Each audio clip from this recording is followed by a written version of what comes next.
What if the Catholic Church wasn't just a spiritual guide, but one of the most resilient geopolitical power structures in history? Well, that's the central thesis from our sources that we're going to explore today. Let's dive right in. Our story starts with a real head-scratcher, a mystery that gets right to the heart of this thesis. It's all about a priest who was condemned by the very institution he served, long after he was dead.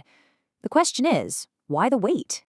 The man's name was Anthony de Mello. Now, he was an insider, a Jesuit priest, a respected psychotherapist. But his message? Well, it was radical. He taught people how to awaken, how to find a direct line to the divine, which kind of suggests that the institution, the middleman, might not be necessary. And this really gets to the core of his teaching. To awaken is to cast out false illusions, to discover reality. Now, for an institution that's built on interpreting reality for you, that simple idea is revolutionary. It shifts the power from the institution to the individual. And here is the official response. In 1998, 11 full years after de Mello's death, the Vatican moves in to discredit him. The timing is just incredibly suspicious. Why wait over a decade to silence a dead man? So, the crucial point, according to this analysis, is the Trojan horse theory.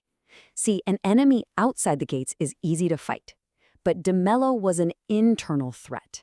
He was using the church's own language to deliver a message that could dismantle it from the inside out, making the entire structure redundant. For an organization focused on survival, that's the ultimate danger. Now, the case of de Mello isn't some isolated incident.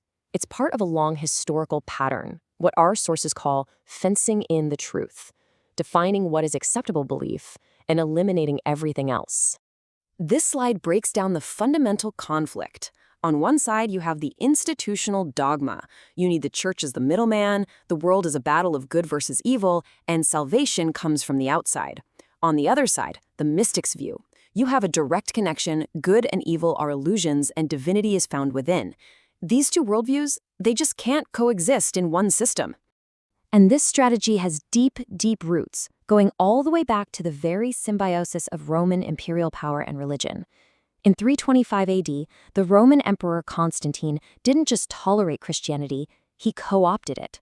He called the Council of Nicaea to standardize a single, official truth for his empire.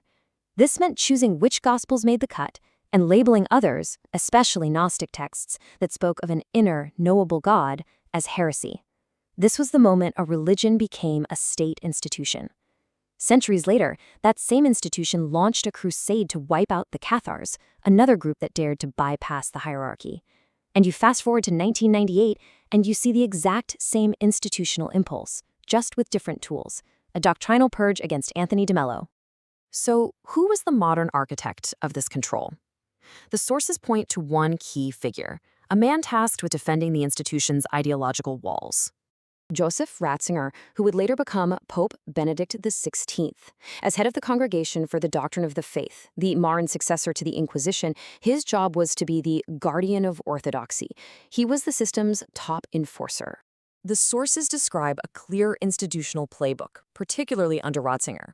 Step 1. Detect a threat, whether it's a dangerous idea like de Mello's or a dangerous scandal like sexual abuse. Step 2. Contain it internally, often using tools like the Pontifical Secret to enforce absolute silence. The goal is to neutralize the threat, whether that means purging a doctrine or, as alleged in countless cases, covering for criminals. And this all serves the final, ultimate goal, the preservation of institutional power at any cost. This is a geopolitical concept, not a spiritual one, reason of state. From this perspective, the survival of the institution is the highest good. Individual truths, mystical experiences, and even victims of crime, they all become acceptable collateral damage in service of that one goal. And this leads to a truly provocative argument from the sources. Ratzinger wasn't elected pope in spite of his reputation as a ruthless enforcer. He was elected because of it. The cardinals, the argument goes, chose the one man who knew all the secrets and had the experience to keep the system protected. Okay, so now let's zoom out, because the source material argues this internal logic of control doesn't just stay within the Vatican's walls. It gets projected outward, onto the entire world stage. That simple, powerful dualism of good versus evil, saint versus sinner is the perfect tool for control. Internally, it creates the need for the church. Externally, it creates a clear us versus them, a framework for geopolitical alliances and conflicts. And according to this analysis, here is the modern manifestation. You get a powerful Judeo-Christian political bloc defined less by what it shares and more by what it opposes, a conveniently demonized other. This external enemy, whether it's real or manufactured, becomes a tool to strengthen internal cohesion and justify actions on the world stage. So the final question is, why does this 2,000-year-old structure seem so impenetrable? Why doesn't it change, despite all the scandals and contradictions?